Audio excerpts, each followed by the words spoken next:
రాసిన పత్రిక 15 అధ్యాయం 58. మొదటి కొరింథీయులు రాసిన పత్రిక 15 అధ్యాయము 58వ వచనము మనం అందరము కలిసి చదువుకుంటాం. రండి, మొదటి కొరింథీయులు రాసిన పత్రిక 15 అధ్యాయము 58వ వచనం. నాతో పాటు అందరూ చెప్పండి ఈ మాట. కాగా నా ప్రియ సహోదరులారా, మీ ప్రయాసము ప్రభువునందు వ్యర్థము కాదని ఎరిగి స్థిరులను కదలేవారును ప్రభువు కార్యాభివృద్ధి యందు ఎప్పటికిని ఆసక్తులై యుండుడి. ఎప్పటికిని ఆసక్తులై యుండుడి. ఎప్పటికిని ఆసక్తులై యుండుడి. దేవుడు తన అదృశ్యహస్తాన్ని ఈ వాక్య భాగం మీద ఉంచి మనందరితో మాట్లాడునుగాక. చిన్న ప్రార్థన చేసుకుందాం. పరిశుద్ధుడైన తండ్రి, మహాగణుడా, మహోన్నతుడా, నీ పరిశుద్ధ నామానికి స్తోత్రాలు. ప్రభా తండ్రి, ఈ వాక్యంతో మీరు మాట్లాడండి, సహాయం చేయండి. నీవే నా దేవుడువు, నీ కృతజ్ఞతాస్తుతులు చెల్లించుదును. నీవే నా దేవుడు, నిన్ను ఘనపరిచి హెచ్చించి నాయన కృతజ్ఞతలు చెల్లిస్తానని భక్తుడు సెలవిచ్చిన విధంగా నా జీవితంలో ప్రభా తండ్రి, నీవే నా దేవుడు అనేటువంటి సంబంధాన్ని, నీవే నా దేవుడు అనే సమర్పణని, నీవే నా దేవుడు అనే సాక్ష్యాన్ని నా జీవితంలో కూడా జరిగించారని బట్టి స్తుతిస్తున్నాను. ప్రభా, బల దగ్గర చేరి రావడానికి మీరు కృప అనుగ్రహించారు, చేయడానికి పాలు భాగస్తులు అవ్వడానికి ప్రభా వాక్యంతో సరిచేసి కృప అనుగ్రహించి సహాయం చేయమని మీరే మహిమ ఘనత ప్రభావాలు పొందుకోమని యేసు నామమున అడిగి పొందుకుని నాము తండ్రి, ఆమెన్. ఆమెన్. చాలా జాగ్రత్తగా ఆలకించండి ఈ మాటని. మొదటి కొరింథీయులు రాసినటువంటి పత్రిక 15 అధ్యాయము 58వ వచనములో అపోస్తలుడైనటువంటి పౌలు ఒక భయంకరమైనటువంటి హెచ్చరికను కొరింథీ సంఘానికి ఇస్తున్నాడు. అది ఏమిటి అంటే, ఎప్పటికీ ఆసక్తులై ఉండుడి అనే మాటని జ్ఞాపకం చేశాడు. చెప్పండి, ఎప్పటికీ ఆసక్తులై ఉండుడి. ఈ మాట సాధారణంగానే ఎప్పుడు చెప్తామంటే ఆసక్తి అణగారినప్పుడు, ఆసక్తి కోల్పోయినప్పుడు, ఆసక్తిని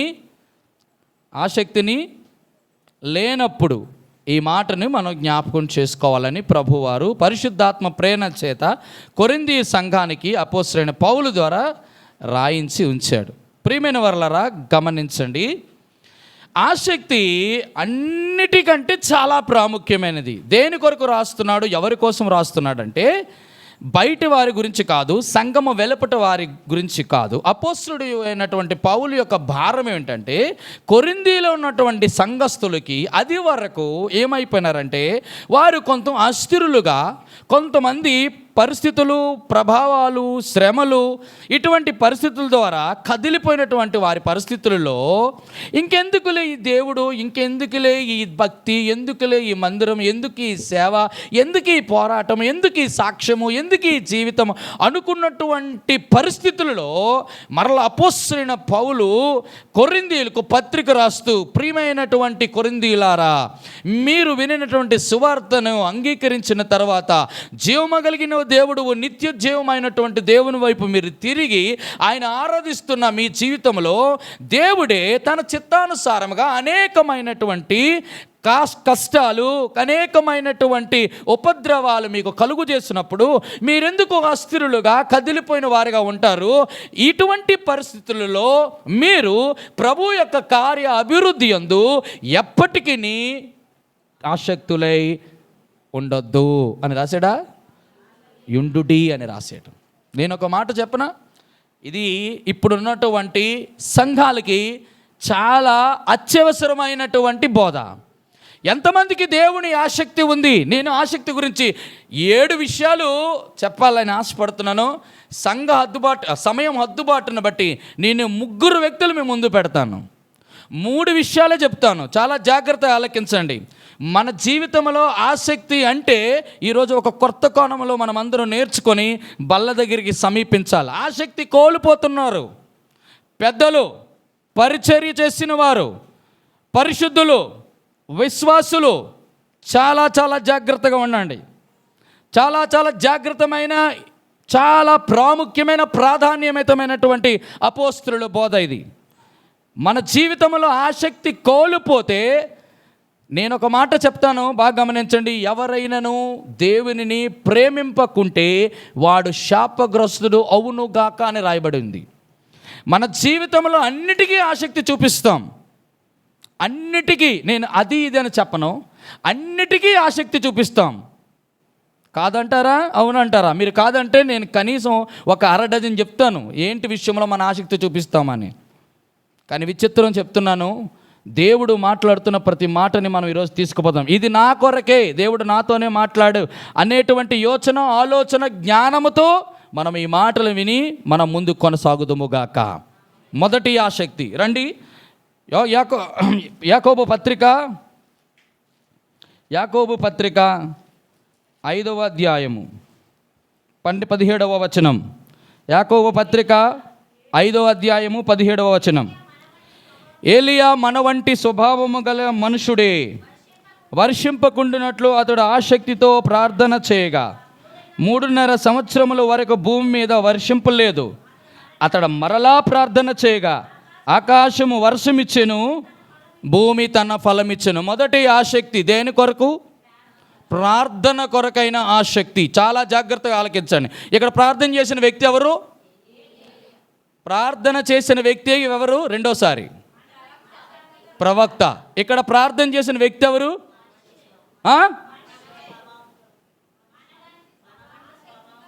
ఎవరు ప్రార్థన చేశారు? ఎవరు ప్రార్థన చేశారు? ఎవరు ప్రార్థన చేశాడు? మనుషుడు ప్రార్థన చేశాడు. అది చెప్పండి. మనుషుడు ప్రార్థన, మన వంటి స్వభావము కలిగిన మనుషుడే ప్రార్థన చేశాడు. ప్రార్థన చేస్తే ఆకాశములో నుంచి పడవలసిన వర్షాన్ని ఆపాడు. తిరిగి ప్రార్థన చేశాడు, మరలా వర్షం పడింది. ఎవరు ప్రార్థన చేశారు? ఇప్పుడు ఒక మాట అడగమంటారా? నన్ను సూటి ప్రశ్న ఒకటి అడగమంటారా? మన మనుషులమా కాదా? కాదన్నారు చేయొద్దండి. నేను మనిషిని కాదు అన్నాళ్ళు 2 కేటగిరీలో ఉంటారు. నేను తర్వాత చెప్తాను ఎవరో వాళ్ళు. మనిషి కాదు అంటే వాడు ఖచ్చితంగా 2 అవ్వాలి. చెప్పండి. మొదటిది జంతువా? మనిషి కాదంటే అయితే దెయ్యం అవ్వాలి, లేకపోతే దేవుడు అవ్వాలి. ఈ 2 మనం కాదని నేను అనుకుంటున్నాను. నువ్వు దేవుడువా? నువ్వు దెయ్యానివా? ఖచ్చితంగా మనుషులమే కదా. మనుషులమైతే ఇక్కడ ఏమన్నాడు? మన వంటి స్వభావం. మన వంటి స్వభావం అంటే అర్థం ఏంటి? మనలాంటి బలహీనతలే ఉన్నాయి, మనలాంటి నిద్రే ఉంటుంది, మనలాంటి ఆకలే ఉంటుంది, మనలాంటి బాధ్యతలు ఉంటాయి, మనకున్న శోధనలు వచ్చాయి. అన్నీ ఉన్నప్పటికీ కూడా ఒక్క మనుషుడు ఆకాశం వైపు తేరు చూసి తండ్రి అయిన దేవుణ్ణి ప్రార్థన చేస్తే 7 సంవత్సరాలు, 3 సంవత్సరాలా? అది 3.5 సంవత్సరాలు భూమి మీద వర్షమే కురవలేదు. అంటే అర్థం ఏంటో తెలుసా? మానవులకి అసాధ్యమైనది ఒక మనుషుడు ప్రార్థన చేస్తే సాధ్యమైంది. ఎవరి వ్యక్తి? పక్కన పెడదాం. ప్రవక్తని, దేవుని బిడ్డని పక్కన పెట్టండి. ముందు ఎవరు? ఇతను మనుషుడు. మన వంటి స్వభావం గల మనుషుడే ప్రార్థన చేస్తే, ఎందుకు అనంటే ఆయనలో కనబడింది దేవునికి ఆసక్తి. దేని విషయంలో? ప్రార్థన విషయంలో. అయ్యా, ఈ ప్రార్థన ఎక్కడ సంపాదించావు? నువ్వు ప్రార్థన చేస్తే అంత గొప్ప కార్యాలు ఎలా జరిగాయి అంటే చెప్పనా? ఏలియాలో 3 శ్రేష్టమైనటువంటి గుణాతిశయాలు కలిగిన వాడు. అందుకే అటువంటి భక్తులు, అందుకే అటువంటి ప్రవక్తలు, అందుకే అటువంటి ఆత్మపూర్ణులు ప్రార్థన చేస్తే దేవుడు విన్నాడు, కార్యాలు చేశాడు. జీవితంలో కార్యాలు జరగడం లేదు, జీవితంలో కుటుంబ సఖ్యత లేదు, సమాధానం లేదు, కుటుంబంలో ఉన్నటువంటి అనేకమైన విషయాలు పావడం లేదు. కారణం ఏంటి? ప్రార్థన విషయంలో నీ ఆసక్తి ఏలియా లాంటి స్వభావం అనుకోండి. ఎందుకు అయ్యా ఈరోజు ఏలియాతో నువ్వు మాట్లాడుతున్నావు? ఏమి మాట్లాడాలి? ఏమి ప్రభువా తండ్రి ఏలియా దగ్గర నేను నేర్చుకోవాలి? అంత గొప్ప నాయన ప్రార్థనాపరుడు ఎలాగయ్యాడు? అటువంటి ప్రార్థన ద్వారా నాయన గొప్ప కార్యాలు ఎలా చేయగలిగాడు? దేవుడు చెప్తున్నాడు, ఏలియాలో నేను 3 చూశాను. చూద్దాం. మొదటి రాజుల గ్రంథం దగ్గరికి వద్దాం.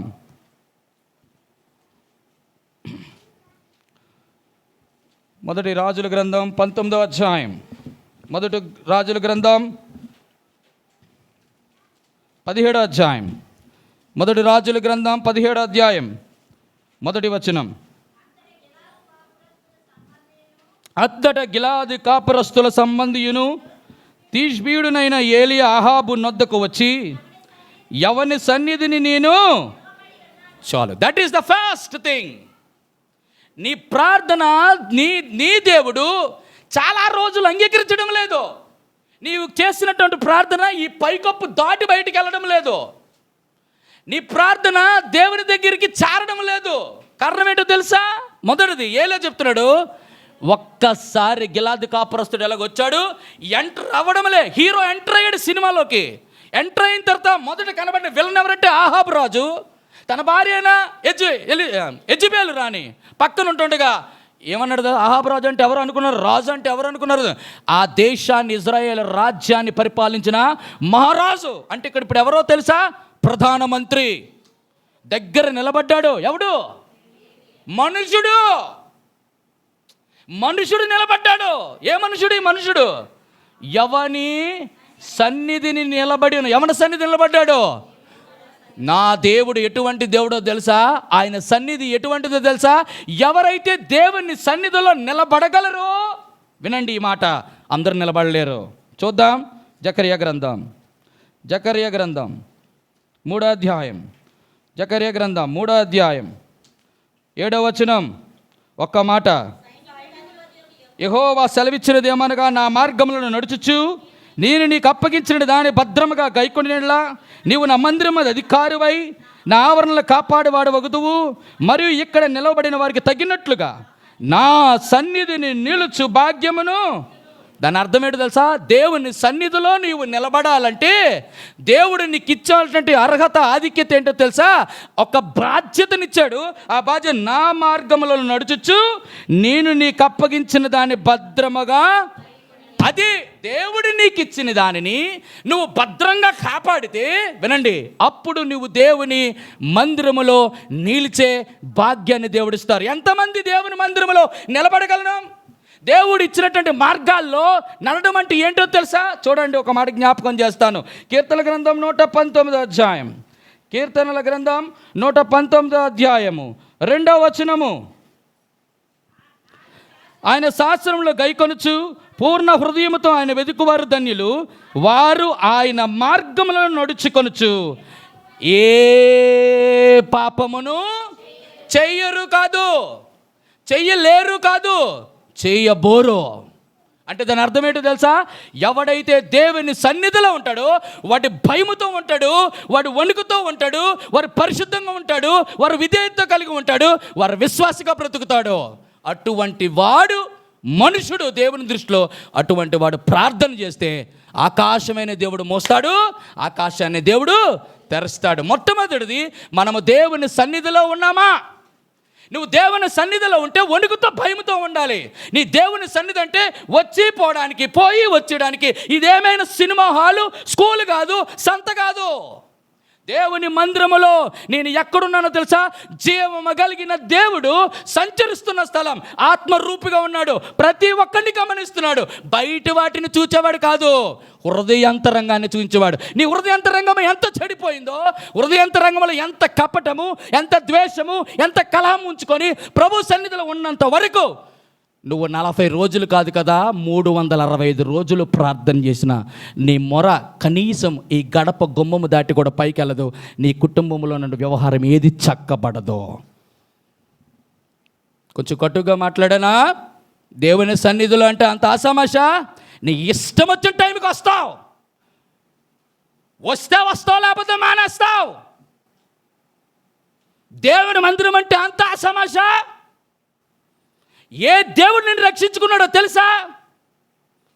ఏ పరిస్థితులు గుండా మనం ఉన్నామో, ఎంత దౌర్భాగ్యమో, ఎంత గుడ్డివాడమో, ఎంత భ్రష్టులముగా ఉన్నామో అనుకుంటున్నామో అటువంటి దేవుని సన్నిధిలో నిలిచే భాగ్యం యాజకులే, ప్రధాన యాజకులే సంవత్సరానికి ఒక్కసారి కూడా ప్రవేశించలేని ప్రత్యక్ష గుడారంలో నిరంతరము సేవించేటువంటి భాగ్యాన్ని దేవుడు మనకిచ్చాడు. ఆయన నిజమైన దేవుణ్ణి సేవించే భాగ్యాన్ని ఇచ్చాడు. అటువంటి దేవుణ్ణి కలిగి ఉండి ఈ రోజు నా దేవుని సన్నిధికి వెళ్ళాలంటే ఒక తీర్మానం లేదు, ఒక ఆసక్తి లేదు, ఒక రోషము లేదు, ఒక పౌరుషము లేదు. సిగ్గుమాలినటువంటి జనమా అని అంటాడు దేవుడు. ఎటువంటి వారినా? అందరికీ 24 గంటలే, అందరికీ అవే సమస్యలు, అందరికీ అదే బంధువులు, అందరికీ అదే ఉద్యోగాలు, అందరికీ అదే వ్యాపారాలు, అందరికీ అదే వ్యవసాయాలు, అందరికీ ఉన్నాయి. కొంతమంది వస్తున్నారు, కొంతమంది రావడం లేదు. కారణం ఎక్కడ? లోపం ఎవరు? నా ప్రార్థన దేవుడు ఎందుకు వినడం లేదు? కారణం ఏంటి? దేవుడు ఆయన సన్నిధిలో నిత్యం ఉండే భాగ్యాన్ని దేవుడు మనందరికి ఇచ్చునుగాక. అంత బిగిసిపోయారేంటి? చిన్న జోక్ చెప్పనా? మీకేటన్నా బాగా సొరకలెట్టేస్తావు, మళ్ళీ ఏమంటే నీళ్ళు వేసేస్తావు దాని మీద. రెండవ మాట, ఏలియా ఆసక్తిగా ఉండడానికి, అంత ప్రార్థన పరుడవడానికి రెండో కారణం చూపిస్తాను. మొదటి రాజుల గ్రంథం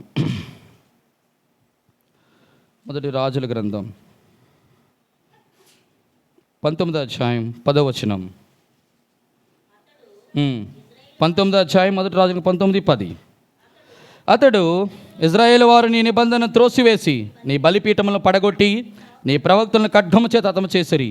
సైన్యములకు అధిపతియగు దేవుడు నాకు యెహోవా కొరకు మహారోషము గలవాడనే నేను ఒక్కడని మాత్రమే చాలు. ఏలి యొక్క ప్రార్థన వినడానికి కారణం ఏంటి చెప్పనా?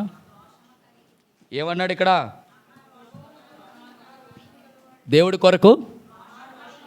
అరే ముందు మాట మర్చిపోవద్దు. యెహోవా దేవుడు నాకు యెహోవా కొరకు రోషం కాదట, ఎటువంటి మహారోషం. బా, ఆ మాట అన్నప్పుడు అలా అనిపిస్తుంది. ఈ మాట యాంప్లిఫై చేస్తే ఒక్కసారి దేవుడు పక్కన పెడతాడు. ఎలాగడ తెలుసా? నేను రోషము కలిగిన దేవుడును. దేవుడు అంటాడు, ఏమన్నాడు? అమ్మా నీవు సేవిస్తున్న దేవుడు ఎటువంటి వాడు తెలుసా? మిగతా వారిలాగా కాదు, మహారోషం. దేని కొరకు రోషం తెలుసా? మొట్టమొదటి దేవుడు రోషం ఏంటో తెలుసా? పరిశుద్ధత కొరకైన రోషం. బ్రతకగలమా? పరిశుద్ధతలో 3 విషయాలు ఏంటో తెలుసా? మొదటిది ప్రత్యేకించుకోవాలి నువ్వు. రెండోది ఏంటో తెలుసా? ప్రతిష్ఠించుకోవాలి నీవు. మూడోది ఏంటో తెలుసా? కడగబోవాలి, పవిత్రంగా ఉండాలి. అప్పుడు పరిశుద్ధత వస్తుంది. పరిశుద్ధతలో 3. ఎంత ప్రత్యేకించుకున్నాడు? ఎలా ప్రత్యేకించుకున్నాడు తెలుసా? రే రే రే చిన్న రండిరా ఏంటి, దేనికి రావాలా? ఎంతమంది ఉన్నారు? 400 మంది బయలుదేరి ఒకనెట్టాడు. ఓ పక్క నుంచి పక్కన 450 మంది ఉన్నారు. మొత్తం 850 మందిని పక్కనెట్టాడు. రా తెలుసుకుందాం. ఎవరి గురించి? దేవుడి గురించి. ఏమన్నాడు? నీ దేవుడు నిజమైన వాడో, నా దేవుడు నిజమైన వాడో చిన్న ప్రయోగం చేద్దాం రా అన్నాడు. కందకం తవ్వాడు, నీళ్ళు వేసాడు, కట్టెలు పేర్చాడు, తునకలుగా చేశాడు, ఎద్దుని దాని మీద వేశాడు.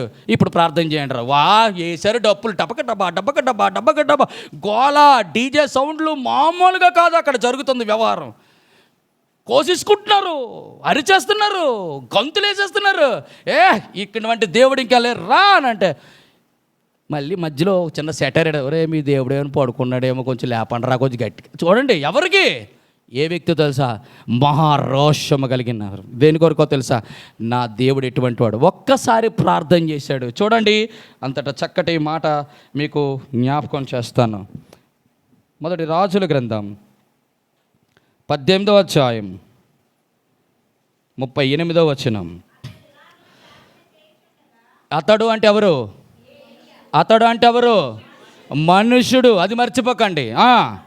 ఇలాగ ప్రార్థన చేయిచుండగా యెహోవా అగ్ని దిగి దహన బలిని, పశువులను, కట్టెలను, రాళ్లను, బుగ్గిని దహించి కందకమందున్న నీళ్లను ఆరిపోజేసెను. అంతటా జనులందరూ దానిని చూచి సాగిలిపడి యెహోవాయే దేవుడు, యెహోవాయే దేవుడు అని కేకలు వేయించెను. ప్రియమైన వారలారా, ఇది రోషం. మొదటిది దేవుని సన్నిధి ఏంటో గుర్తెరిగాడు. రెండోది ఏంటంటే తెలుసా, పవిత్రత కొరకు ప్రతిష్ఠించుకున్నటువంటి వాడు, ప్రత్యేకపరుచుకున్నాడు. ఇలా ఈరోజు నీ జీవితంలో దేవుడు ప్రార్థన వినకపోవడానికి కారణం, దేవుడు చెవులు ఏమీ మందం కాలేదు. మన కుటుంబ జీవితాలు బాగుపడలేకపోవడానికి కారణం ఏంటంటే, కొన్నిసార్లు అనిపిస్తుంది, నా ప్రార్థన దేవుడు ఎందుకు అంగీకరించడం లేదంటే, దేవుని సన్నిధి పట్ల నిర్లక్ష్యం, ప్రతిష్టత లేకపోతే ప్రత్యేక జీవితం పట్ల అనాసక్తి, అనవలోచన. ఎంతమంది పరిశుద్ధంగా, దేవుడు మహారోషం కలిగిన వాడండి. తన బిడ్డలు ఎలాగుండాలనుకుంటాడో తెలుసా? పరిశుద్ధంగా బ్రతకాలనుకుంటాడు. పరిశుద్ధంగా ఉన్నామా? మనం పవిత్రత కొరకు పోరాడుతున్నామా? అరే, పాపం చేయడానికి ఎంతసేపు పట్టదో, కొన్ని క్షణాలు చాలు. కానీ పవిత్రత కాపాడుకోవడానికి జీవితం సరిపోదు. తెలుసా మీకు? దేవుడు అంటున్నాడు, రోషం కలిగి బ్రతుకో పరిశుద్ధత కొరకు. మూడవ మాట ఏలియాలో మనం చూడగలిగితే, ఇది అద్భుతాలలోనే మహా అద్భుతం అని చెప్పుకోవచ్చు. చూడండి ఒక చక్కటి మాట, 17వ అధ్యాయం 22వ వచనం. యెహోవా ఏలియా చేసిన ప్రార్థనను ఆలకించి ఆ చిన్నవానికి ప్రాణము మరలా రానిచ్చినప్పుడు వాడు బ్రతికెను. మొదటి రాజుల గ్రంథం 17వ అధ్యాయం 23వ వచనం వచ్చేంత వరకు కూడా, అది వరకు మరణించినటువంటి ఏ మనుషుడు కూడా బ్రతికినట్లు చరిత్రలో చెప్పండి. చరిత్రలో ఏలియా వచ్చినప్పుడు మాత్రమే మొట్టమొదటిసారి ఒక మనుషుడు ప్రార్థన ఆలకించి చనిపోయినటువంటి వ్యక్తిని దేవుడు తిరిగి జన్మింపజేశాడు, లేదా బ్రతికించాడని చెప్పొచ్చు. కారణం ఏంటి? మొదట చేశాడు ప్రార్థన, ఆకాశాన్ని ఏం చేశాడు? వర్షాన్ని ఆపాడు. రెండోసారి ప్రార్థన చేశాడు, అగ్నిని ఆకాశం నుంచి కింద దింపాడు. మూడోది ఏంటంటే, పాతాళములో ఉన్నటువంటి ఆ బిడ్డ యొక్క ప్రాణాన్ని తిరిగి. ఏంటిది? హౌ? ఇంత గొప్ప శక్తి ఎలాగొచ్చింది ఏలియాకి అంటే, దేవా, ఈరోజు ఏలియా లాంటి స్వభావం గల మనిషి ఉండే కదా నేను. ఒక మనుషుడు ప్రార్థన ఆలకించి అంత గొప్ప అద్భుత కార్యాలు, ఘనకార్యాలు, శూరకార్యాలు చేసావు. ఈరోజు నేను ప్రార్థన చేస్తే ఆలకించవా ప్రభా? ఈరోజు నేను ఒక మాట చెప్పనా? ఇప్పుడు నువ్వు ప్రార్థన చేశాడు, ఆత్మీయంగా నేను పోల్చి చెప్పాలనుకుంటున్నాను. ఆ రోజు భౌతికంగా చెప్పండి, చనిపోయినటువంటి ఒక వ్యక్తిని ప్రార్థన చేస్తే బ్రతికించాడు. అదే దేవుని సన్నిధిలో నీవుంటే, రోషము కలిగి నీవు బ్రతికితే, నువ్వు నేను ప్రార్థన చేస్తే ఆత్మీయముగా చనిపోయినటువంటి వారిని కూడా దేవుడు బ్రతికించడానికి సిద్ధ మనస్సు కలిగినట్టు దేవుడు. దేవుని నామాన్ని మహిమ కలుగును గాక. దేవా, ఆత్మీయంగా చనిపోతున్నారు నా బిడ్డలు, ఆత్మీయంగా విశ్వాసాలు పడిపోతున్నారు. వారి ప్రార్థన బలిపీఠాలు, వారి సహవాస బలిపీఠాలు, వారి వాక్యం బలిపీఠాలు అన్నీ పడిపోతున్నాయి ప్రభా. దయచేసి నాయనా వారిని ప్రభా నిలబెట్టండి అని నీవు నేను మనమందరము కూడా కన్నీరు కార్చి దేవుని దగ్గర యెహోవా సన్నిధిని విడిచిపెట్టకుండా, వణుకు భయముతో కలిగి, రోషము కలిగిన పరిశుద్ధతతో ప్రార్థన చేస్తే ఆ రోజు ఏలియా ప్రార్థన వినేటువంటి దేవుడు ఈరోజు నీ ప్రార్థన వినడా? నీ కుటుంబ ప్రార్థన వినడా? విశ్వాసాల ప్రార్థన వినడా? పరిశుద్ధుల ప్రార్థన వినడా? ప్రతిష్ఠిత కలిగిన వారి ప్రార్థన వినడా? మహా రోషముతో దేవుని సన్నిధిలో బ్రతికినటువంటి ప్రార్థన వినడా? దేవుడు ఎందుకు వినట్లేదంటే, దేవుని సన్నిధి అంటే మనకు దేవుని పట్ల ఉన్నటువంటి రోషము కూడా తగ్గిపోతే, నువ్వు ఆసక్తి కలిగిన వాడవా దానవా తీర్మానం నేది. మొదటి వ్యక్తి ఈ మనుషుడు. ఎటువంటి మనుషుడు? మనలాంటి స్వభావం గల మనుషుడు. రెండవ మనిషి యెహోషువ గ్రంథం. యెహోషువ గ్రంథం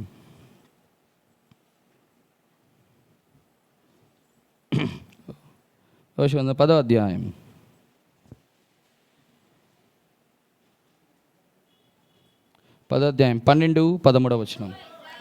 యెహోషువ గ్రంథం 12వ అధ్యాయం 13వ వచనం. యెహోషువ ఇశ్రాయేలు ఎదుట అమోరీయులను అప్పగించిన దినమున ఇశ్రాయేలులు వినుచుండగా యెహోషువ యెహోవాకు ప్రార్థన చేసెను. సూర్యుడా, నీవు గిబియోనులో నిలువము. చంద్రుడా, నీవు అయ్యాలోను లోయలో నిలువము. జనులు తమ శత్రువు మీద పగ తీర్చుకొని వరకు సూర్యుడు నిలిచెను, చంద్రుడు ఆగెను అను మాట యాషోరు గ్రంథములో రాయబడి ఉన్నది కదా. సూర్యుడు ఆకాశం మధ్యమున నిలిచి ఇంచుమించు ఒకనాడు, అనగా ఒక రోజల్లా అస్తమింప త్వరపడలేదు. అండర్లైన్. యెహోవా ఒక నరుని మనవి వినిన ఆ దినము వంటి దినము దానికి ముందే కానీ దానికి తర్వాతే కానీ ఉండలేదు. నాడు యెహోవా ఇశ్రాయేలు పక్షముగా యుద్ధము చేశాను. అబ్బా, what a great warrior, what a great warrior. యుద్ధంలో పోరాటం అంటే ఎలాగుండాలా? ఏముండదు? ఆకాశమా లోనున్నటువంటి సూర్యుడిని చూశాడు. ఏ సూర్యుడా నువ్వు గిబియోనులో ఉండు, చంద్రుడా నువ్వు అయ్యా లోయలో నిలువు అన్నాడు. ఎవరు? He's not apostle, he's not a ప్రవక్త, హీఈస్ నాట్ ఏ సంఘ కాపరి, he's not a Bible teacher and he's not also a scholar. కాదు, అటువంటి వ్యక్తి ఒక యెహోషువ. కేవలము నాకు ఆ మాట, ఆ పేరు పెట్టుకున్నది నేను చాలా గర్వపడుతుంటాను. యెహోషువ అంటే అర్థం ఏంటో తెలుసా? యెహోవా సైన్యాధిపతి, is the commander of chief for the lord Jesus Christ. ఎంత గొప్ప మాట అంటాడంటే తెలుసా, అసలు ఊహించుండు. ఏంటో తెలుసా ఆయన ఆసక్తి ఏంటి అంటే తెలుసా, ఎలాగైనా వారి మీద నేను శత్రువుల మీద నేను ఈరోజు నా శత్రువులు లోకము, శరీరము, సాతాను మీద అనేక సార్లు మీద విజృంభించినప్పుడు, నీ కుటుంబం మీద విజృంభించినప్పుడు దానితో పోరాడలేకపోవడానికి కారణం ఏంటో తెలుసా? నువ్వు యోషువలాగా లేవు. అందుకే లోకముని మన మీదకి వస్తుంది, ఆకర్షణలు మన మీదకి వస్తుంది, అన్నీ మన మీదకి వచ్చి మన మీద ఏలుబడి చేస్తేనే దాన్ని జయించలేక అలాగుండిపోతారు. ఇప్పుడు చెప్పగలవా? ఏయ్ శరీరమా ఆగు, లోకమా ఆగు, సాతానా ఆగు అని అంటే అప్పుడు సాతాను అంటే ఓరే ఎందుకు రాలగరుతావు? ఓరే నీ వ్యాపారం ఏంటో నాకు తెలియదారా? నువ్వు గత రోజు ఏమన్నావు? నా ఏమి తెలియ నవ్వుతుంది. నువ్వు గత రోజు ఆ సందులో నువ్వు ఏం చేసావు మాకు తెలీదా? ఆ పైపుల దగ్గర నువ్వు పక్కింటి ఆంటీతో ఎటువంటి తగులాడో మాకు తెలీదా? అరే నువ్వు అక్కడ ఇచ్చినప్పుడు లంచం ఏమి ఇచ్చావో తెలీదా? అరే నీ హృదయంలో ఎంత నువ్వు ప్రార్థన చేస్తే ఏటట సూర్యుడు ఆగిపోలా, చంద్రుడు ఆగిపోలా. సూర్యుడు ఏటనుకున్నావు, చంద్రుడు ఏటనుకున్నావు? నువ్వు చెప్పేస్తే నువ్వు ఆగిపోతే ఇంకెందుకు నాయనా? ఒక యోషువట ఒక్క రోజు ఎలా సూర్యుడు ఏమవ్వలేదు, అస్తమయం పోలేదంటే అర్థం ఏంటి? యుద్ధం అవ్వాలంటే వెలుగు ఉండాలా?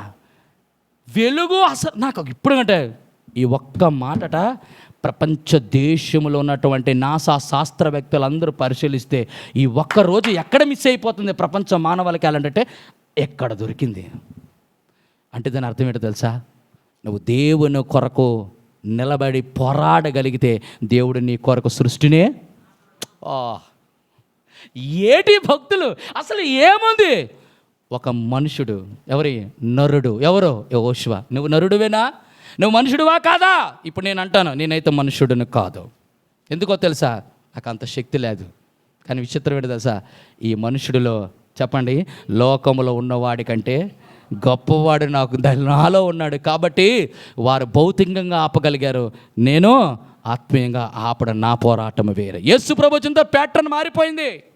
ఈరోజు ప్రియమైన వారలారా, ఈరోజు దేవుడు మన ప్రార్థన వినాలంటే ప్రతి ఒక్కరు యోషువ వలె ఆసక్తి పరులై చెప్పండి, లోకము మీద, శరీరము మీద, సాతాను మీద, అపవాది మీద విజృంభిస్తున్న ప్రతి కార్యంని నువ్వేం చెప్పాలా? ఏం చేయాలి? అరే ఎంత గొప్ప దేవుడు అంటే సిలువలో వాడు తలను చెదగొట్టాడు, కేవలం తోక ఆడిస్తున్నాడు. ఆ తోకను కూడా మనం ఏం చేయలేకపోతే మనమేమి యోషువాలమే? నువ్వు సూర్యుడు ఆపక్కర్లే, చంద్రుడు ఆకలే, పెద్ద పెద్ద కార్యాలు గట్టి చేయగల, కనీసం తోక మీద తొక్కాలా?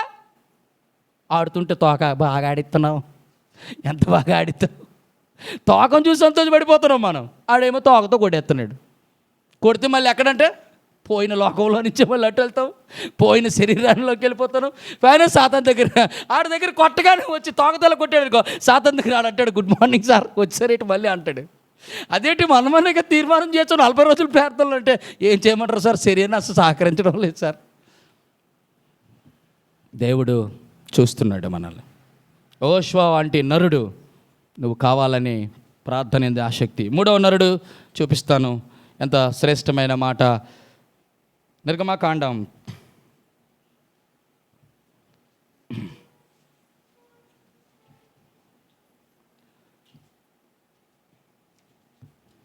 'ఆదికాండం' అనుకుంటా, రైట్? ఆదికాండ గ్రంథం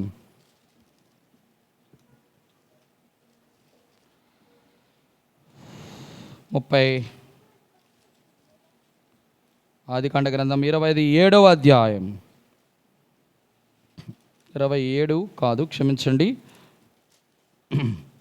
32వ అధ్యాయం, 32వ అధ్యాయం.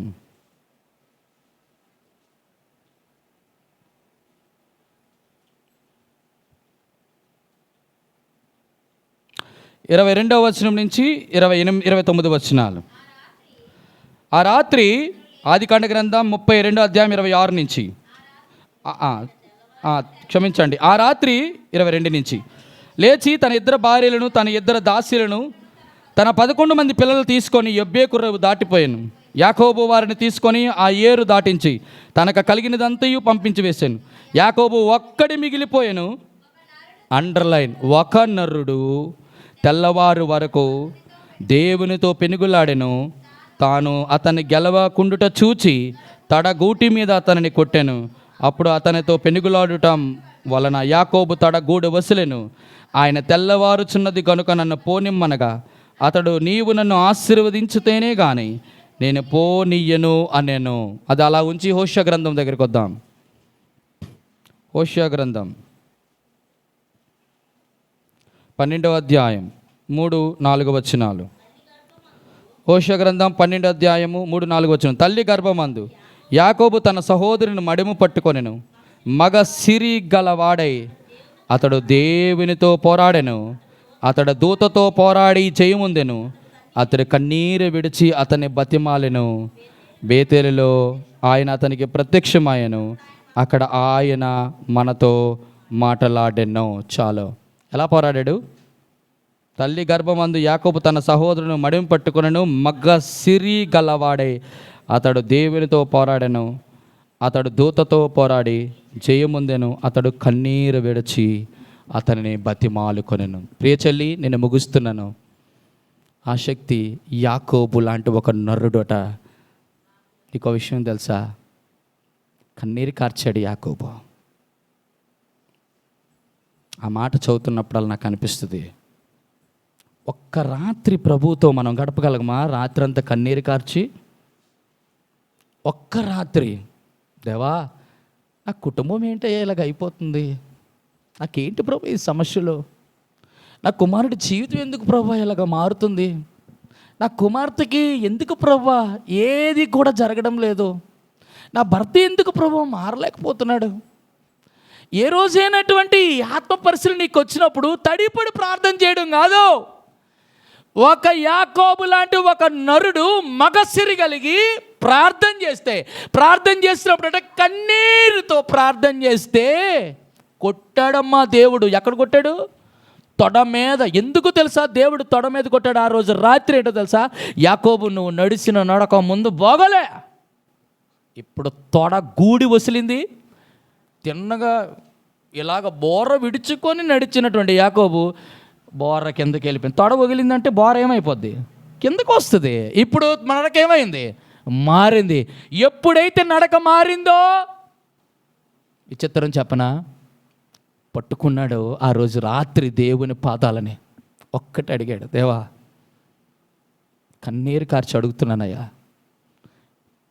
ఎన్ని సంవత్సరాలు నీ సన్నిధిని పోగొట్టుకున్నాను, నీ సహవాసాన్ని పోగొట్టుకున్నాను, లోకంలో అన్ని భౌతికమైన ఆశీర్వాదాలు నేను పొందుకున్నాను, కానీ ఆత్మ సంబంధమైన ఒక్క ఆశీర్వాదం కూడా నాకు లేదయ్యా, ఒక్క ఆశీర్వాదం కూడా నాకు లేదయ్యా.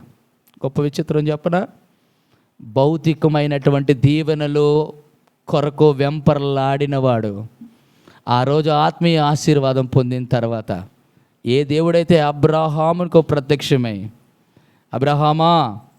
అబ్రహామా నీ నుంచి ఇజ్రాయేల్ను ఏలబోవాడు అక్కడ రాబోతున్నాడు అనేటువంటి ఒక శ్రేష్టమైన గురుతరమైన సవాలు కలిగినటువంటి ఒక నిబంధనని యాకోబు నుంచి పుట్టినటువంటి యోధాల నుంచి యేసు ప్రభు బయటికి తీసుకొని వచ్చాడు. ప్రపంచ మానవాళికి రక్షణ. ఆ రోజు రాత్రి కానీ కన్నీరు విడిచి మగసిరిగా పోరాడి ఉండకపోతే, ఆత్మ సంబంధమైన ఆశీర్వాదం కొరకు వెంపర్లాడి ఉండకపోతే, ఈరోజు నజరేయుడైన యేసుక్రీస్తు ప్రభువారు ఈ లోకంలోనికి యాకోబు నుంచి యూదా నుంచి యేసు ప్రభు వచ్చేవారే కాదు, మనకు రక్షకుడు దొరికేవాడే కాదు, మన పాపం నుంచి విమోచన దొరకపోయేది, మన పాప క్షమాపణ జరగపోయేది, మన నరకం నుంచి తప్పించబడిపోయే వాళ్ళము. ఈరోజు మన ఆత్మ సంబంధమైన ఆశీర్వాదానికి పితరుడు ఎవరో తెలుసా? ఆ రోజు రాత్రి యాకోబు ఎబ్బేకు రేవు దగ్గర కాళ్ళు పట్టుకొని కన్నీరు కార్చి అడిగాడు. ఈరోజు ప్రియమైన వారలారా, ఆ రోజు ఒక నరుడు పోరాడినట్టు ఈరోజు నీవు నేను పోరాడితే దేవుడు నిన్ను ఆశీర్వదించడా? దేవుడు నీ కన్నీటి ప్రార్థన వినడా? నీకంటే దేవుడికి ఎవరు కావాలి? దేవుడు నీవు చేస్తున్న ప్రార్థన ఆలకించుకుంటా ఆయన మందుడిగా ఉంటాడా? ఆయన నిద్రపోయే దేవుడా? నువ్వు ఎప్పుడు ప్రార్థన చేస్తావో, నువ్వు ఎప్పుడు కన్నీరు కాడుస్తావో, ఎప్పుడు ఆయన మందిరంలోకి వస్తావో, ఎప్పుడు ఆయన సన్నిధిని భయపడి బ్రతుకుతావో, నువ్వు పరిశుద్ధంగా బ్రతుకుతావో దాని కొరకు దేవుడు చూస్తున్నాడు. అటువంటి పరిస్థితిలో నువ్వు ఉంటే దేవుడు ప్రార్థన ఆలకించి నీ జీవితాన్ని మారుస్తాడు. దేవుడి నామాన్ని మహిమ కలుగును గాక. మొదటి ఆసక్తి ఏంటో తెలుసా? ప్రార్థనలో నీ ఆసక్తి ఒక యాకోబులాగా ఉండాలని కోరుకుంటున్నాడు, ఒక యెహోషువలాగా ఉండాలనుకుంటున్నాను, ఒక ఏలియాలాగా ఉండాలని కోరుకుంటున్నాను. అటు రీతిగా దేవుడు మనందరినీ ప్రార్థనతో నింపి ఆయన కొరకు ఆయన కార్యభిరందు ఎప్పటికీ ఆసక్తికరంగా ఉండునట్లు పరిశుద్ధాత్మ దేవుడు తన కృపను అనుగ్రహించి మనల్ని నడిపించునుగాక. ఆమేన్. దేవుడు ఈ వర్తమానాన్ని దీవించి ఫలింపచేయునుగాక.